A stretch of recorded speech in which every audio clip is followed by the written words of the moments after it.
Tikman natin yung luncheon meat. Pork and chicken flavor po ito. Papatikim ko muna sa mga kids kasi di natin alam kung magugustuhan nila or not. No, this one na lang kasi medyo luto na luto. Yung masyado na hindi luto. Let's try, ha?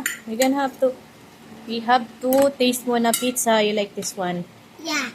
Di ba you like luncheon meat? Try mo na. It's too hot. Wait. Try mo. No, pita first though. You like? You, mommy, first. Mama, your Oh. turn. What is it? First. Yummy.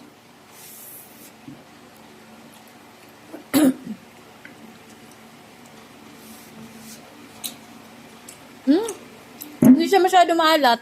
Mommy, Sakto lang. rice. You like rice? Yeah. Masarap.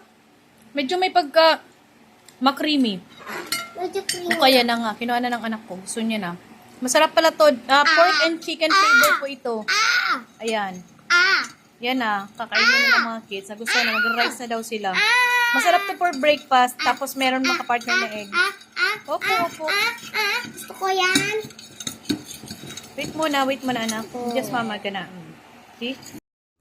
Ayan mga mami, isa na namang good discovery dito sa TikTok. Ayan, since nauuso ang luncheon meat, actually mga mami, first time ko to bumili ng luncheon meat sa online. So ito napili ko si Mr. Squirrel na brand.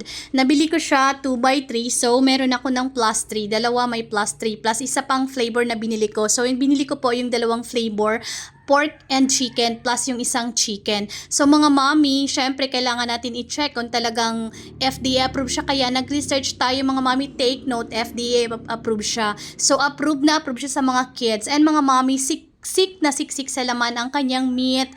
Konti lang yung salt niya. Plus, syempre masarap yung flavor and affordable. Kaya like, comment, and share for the good news.